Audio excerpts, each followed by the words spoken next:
সুপ্রিয় দর্শক, আসসালামু আলাইকুম। আপনাদের সবাইকে স্বাগত জানাচ্ছি এখনকার আলোচনা। আপনাদের সঙ্গে আছি আমি সিরাজুল ইসলাম। দর্শক, মার্কিন প্রেসিডেন্ট ডোনাল্ড ট্রাম্প বলেছেন ইরানের উপর আর হামলা নয়, তার উপরে অর্থনৈতিক চাপ সৃষ্টি করতে হবে।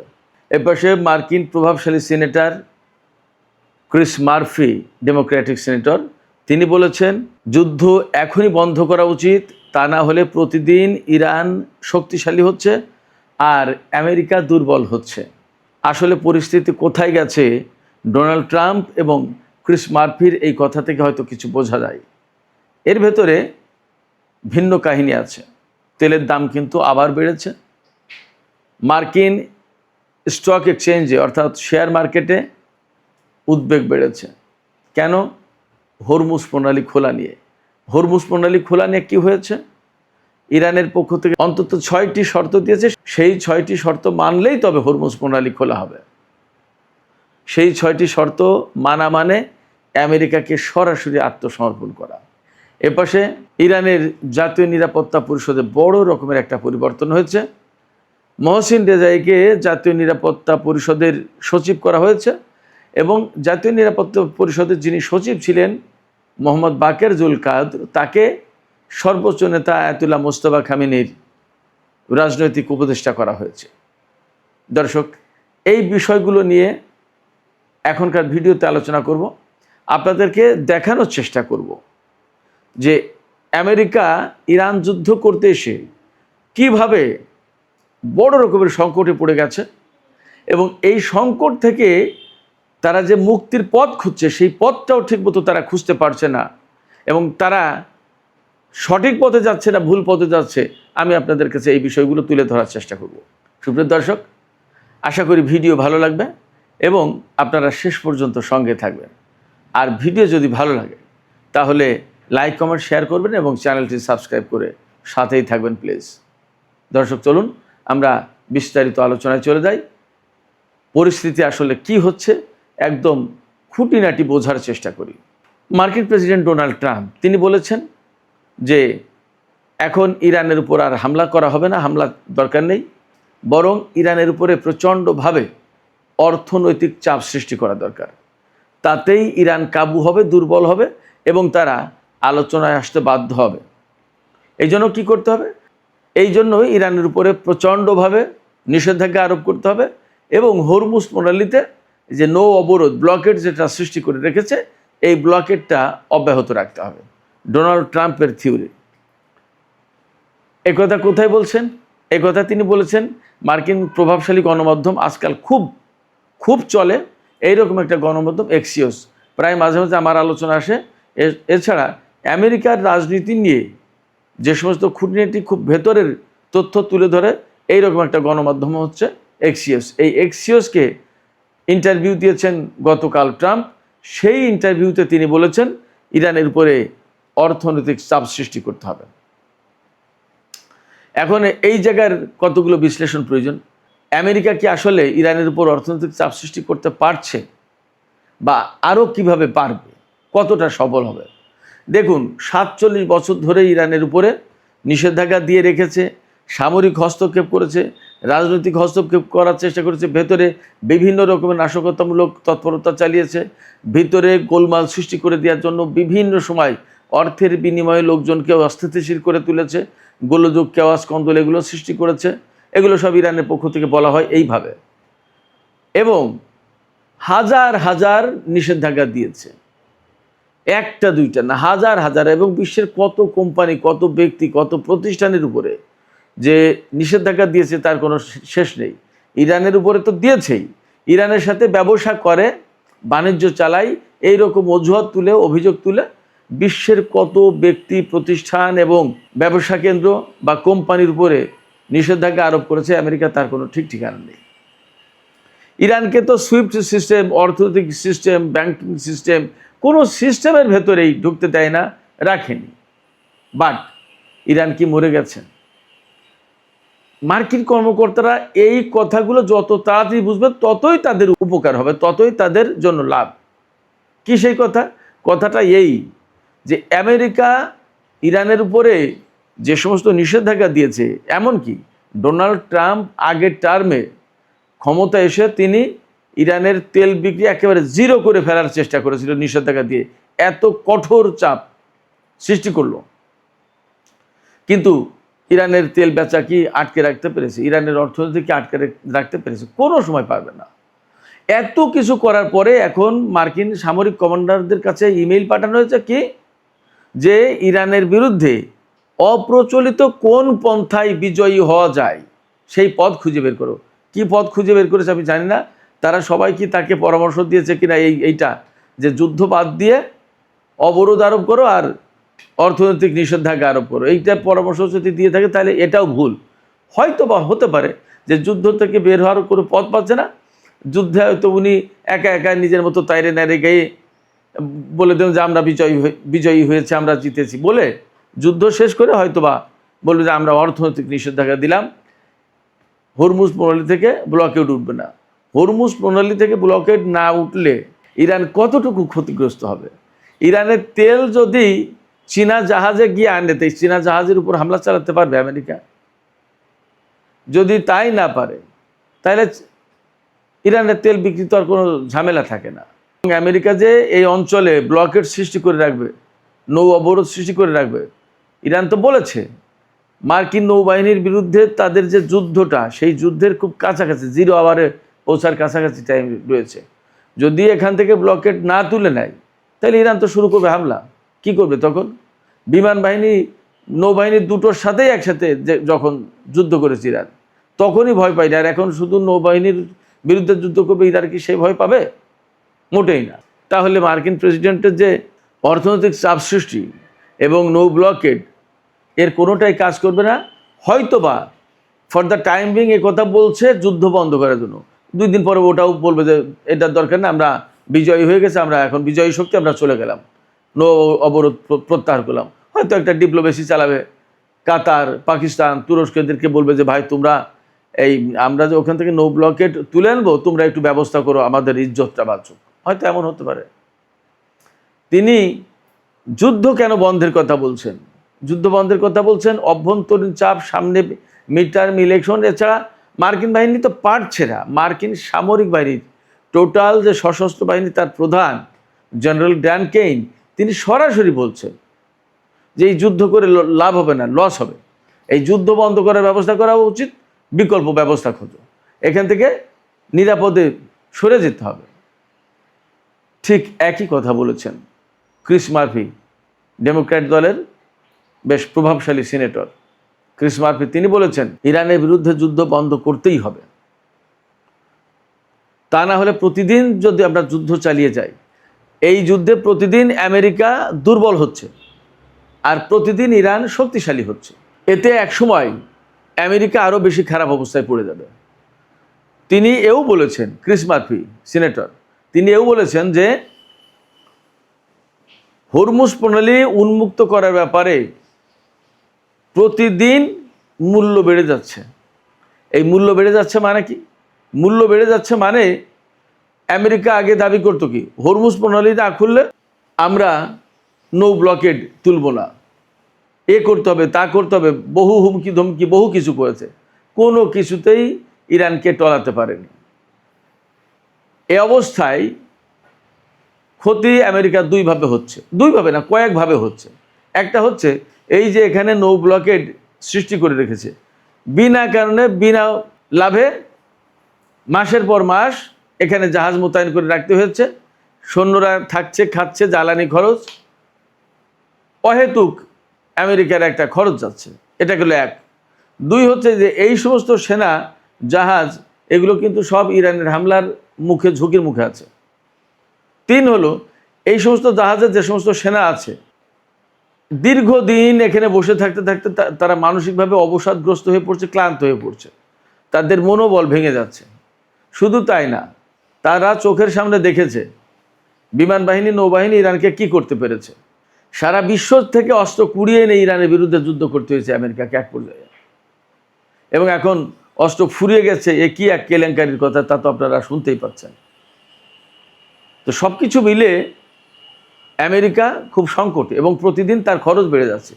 আর এই যে ক্রিস মার্ফি বললেন যে প্রতিদিন হরমুজ উন্মুক্ত করার মূল্য বেড়ে যাচ্ছে, এটার নিগূঢ় তত্ত্ব হচ্ছে যে আগে একটা দুটো শর্ত ছিল, এখন ইরান অনেকগুলো শর্ত দিয়ে বসেছে।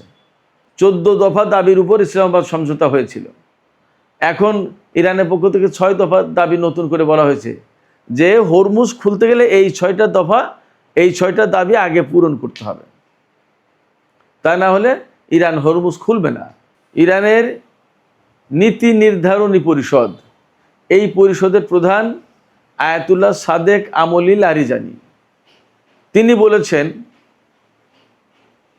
যে হরমুজ প্রণালী বিনা শর্তে খুলে দেওয়া হবে না এবং কোনো মতেই হরমুজ প্রণালী যুদ্ধের আগের অবস্থায় আর ফিরে যাবে না। অর্থাৎ যার খুশি সেই জাহাজ আর যার খুশি সেই জাহাজ নিয়ে যাবে, বিনা টোলে, বিনা বাধায়, বিনা পর্যবেক্ষণে এইরকম অবস্থা যাবে না। অর্থাৎ এই যে কন্ট্রোল, এই কন্ট্রোল থাকবেই এবং হরমুজ প্রণালী বিনা শর্তে খুলে দেওয়া হবে না। শর্তগুলো কি?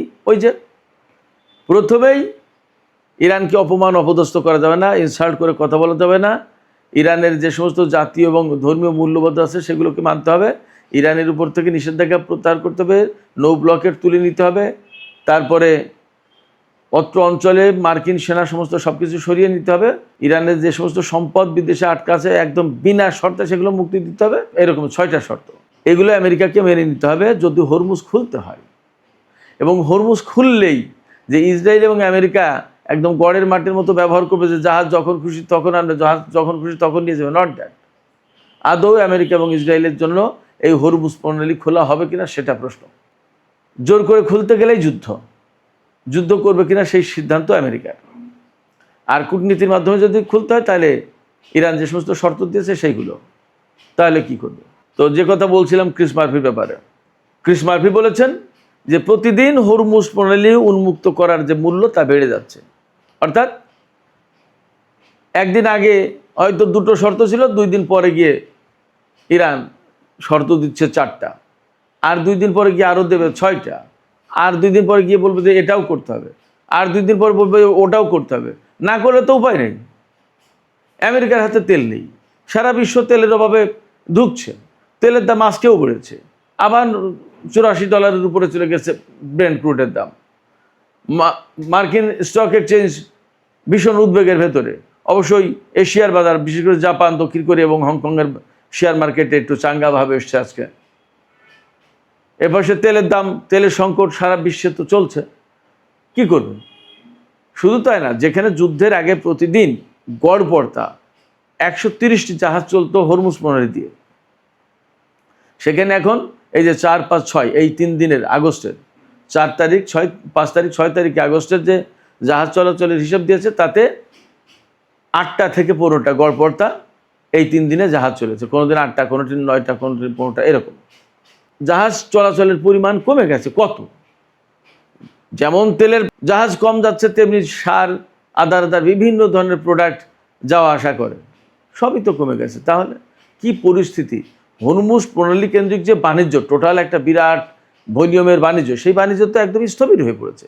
তাই সেই বাণিজ্য স্থবির হওয়া মানে কি? বিশ্বের বিরাট একটা অর্থনৈতিক অংশ স্থবিরতার ভিতরে পড়েছে। তার প্রভাব কি আমেরিকার উপর পড়বে না? গতকালকেই তো আমি ভিডিওতে বললাম যে হরমুজ এই যুদ্ধের পর এখন হরমুজ প্রণালী দিয়ে আমেরিকায় তেল যাওয়ার পরিমাণ একেবারে 0 পজিশনে চলে এসেছে। আমেরিকায় একদম 1 ফোঁটা তেলও যাচ্ছে না এখন। ভাবতে পারেন কি পরিস্থিতি?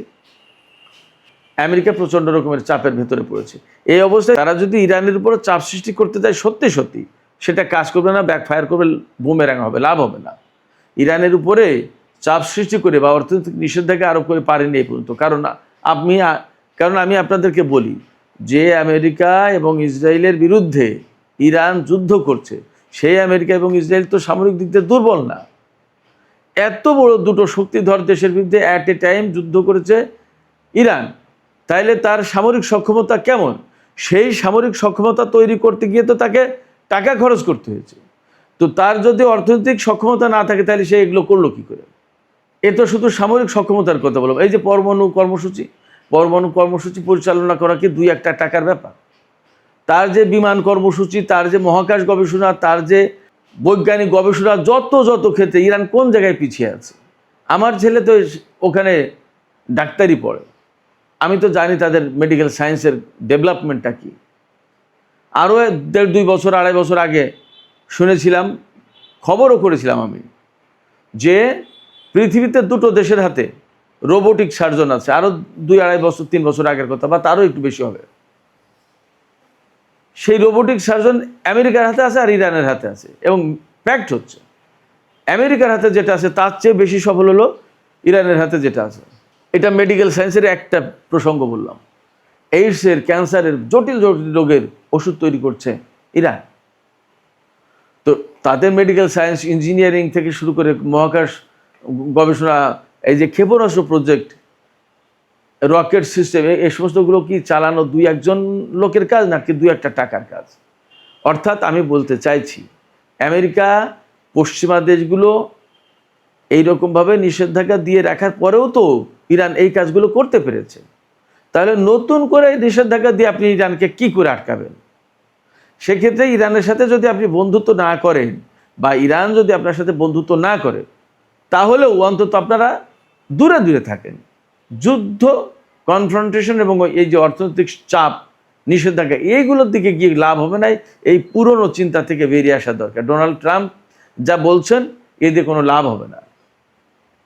তাকে যদি কেউ সৎ পরামর্শ দেওয়ার মতো লোক থাকে, তাহলে তাদের উচিত ডোনাল্ড ট্রাম্পকে বোঝানো যে ইরানকে আমরা গত 47 বছর ধরে ঠেকাতে পারিনি, দয়া করে এখন আর তার সাথে ওই যুদ্ধ ঝঞ্ঝাট করে লাভ নেই।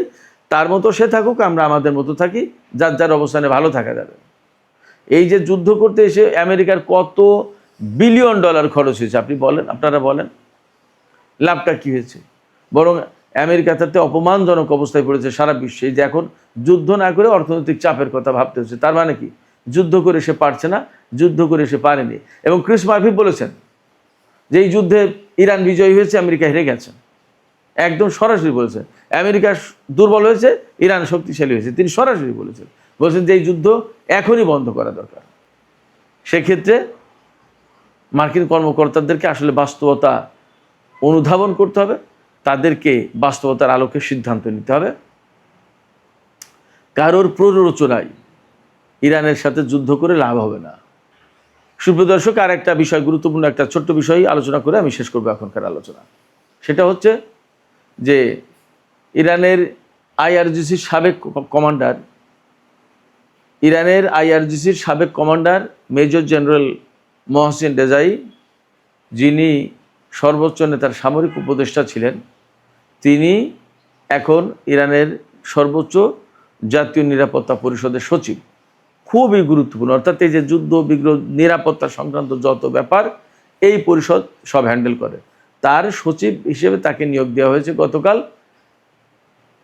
সর্বোচ্চ নেতা তাকে বলেছেন তাকে নিয়োগ দেওয়া হোক, প্রেসিডেন্ট তাকে নিয়োগ দিয়েছেন। আর এই অন্তর্বর্তীকালীন যিনি সচিব হিসেবে দায়িত্ব পালন করছিলেন, মোহাম্মদ বাকের জুলকাদর, তাকে সর্বোচ্চ নেতার রাজনৈতিক উপদেষ্টা করা হয়েছে। তিনিও আইআরজিসির লোক। তো মহসিন রেজাই, ইরান ইরাক যখন 8 বছর যুদ্ধ হয়েছে, তখন কিন্তু তিনি আইআরজিসির কমান্ডার ছিলেন। খুবই গুরুত্বপূর্ণ রোল প্লে করেছেন এবং সারা জীবন তিনি ইরানের অর্থনৈতিক, রাজনৈতিক, সামরিক বিভিন্ন অঙ্গনে কাজ করেছেন। খুব গুরুত্বপূর্ণ পজিশনে দায়িত্ব পালন করেছেন। এই পর্যায়ে তাকে এখানে এনে যেমন দায়িত্ব পালনের ব্যবস্থা করে দেওয়া হলো, আরও গুরুত্বপূর্ণ দায়িত্ব পালনের ব্যবস্থা করা হলো, তেমনি তার উপরে আস্থা রাখা হলো এবং তাকে, আমার কাছে মনে হয় যে একটা সম্মান দেখানো হলো। এটাও ঠিক, তার যে অবদান, সেই অবদানের আরও বেশি সর্বোচ্চ স্বীকৃতি দেওয়া হলো সম্ভবত। দেখা যাক মহসিন রেজাইর নেতৃত্বে ইরানের জাতীয় সর্বোচ্চ নিরাপত্তা পরিষদ আরও কত সুন্দরভাবে কাজ করতে পারে। আমরা সেই অপেক্ষায় থাকলাম। সুপ্রিয় দর্শক, আলোচনা এখানে শেষ করতে চাই। আলোচনা শেষের আগে আপনাদের মতামত জানতে চাই যে এই যে ক্রিস মার্ফি বললেন যে আমেরিকা হেরে গেছে, ইরান জিতে গেছে এবং নিষেধাজ্ঞা দিয়ে কোনো কিছু করে লাভ হবে না, বরং তার সাথে যুদ্ধ বন্ধ করা আজকেই উচিত। কারণ তাতে আমেরিকা প্রতিদিন দুর্বল হচ্ছে এবং প্রতিদিন শক্তিশালী হচ্ছে ইরান। ডোনাল্ড ট্রাম্পও কিন্তু ইরানের উপর হামলা না চালানোর কথাই বলছেন। তিনি বলছেন হামলা না চালিয়ে ইরানের উপর অর্থনৈতিক চাপ সৃষ্টি করতে হবে, সেটাই কার্যকর হবে বেশি। এই যে হামলা না চালানোর কথা ডেমোক্র্যাট দল থেকে এবং রিপাবলিকান দল থেকে, ট্রাম্প রিপাবলিকান দলের, ক্রিস মার্ফি ডেমোক্র্যাট দলের, দুই পক্ষ থেকে আসলো। তার মানে কি? যুদ্ধ কি খুব শিগগিরই বন্ধ হতে যাচ্ছে? আপনাদের কি মনে হয়? সুপ্রিয় দর্শক, আপনাদের মতামত জানিয়ে লিখতে পারেন। আর ভিডিও ভালো লাগলে আবারও বলি, লাইক, কমেন্ট, শেয়ার করবেন এবং চ্যানেলটি সাবস্ক্রাইব করে সাথেই থাকবেন। দর্শক, আপনাদের সবাইকে অনেক অনেক ধন্যবাদ। আল্লাহ হাফেজ।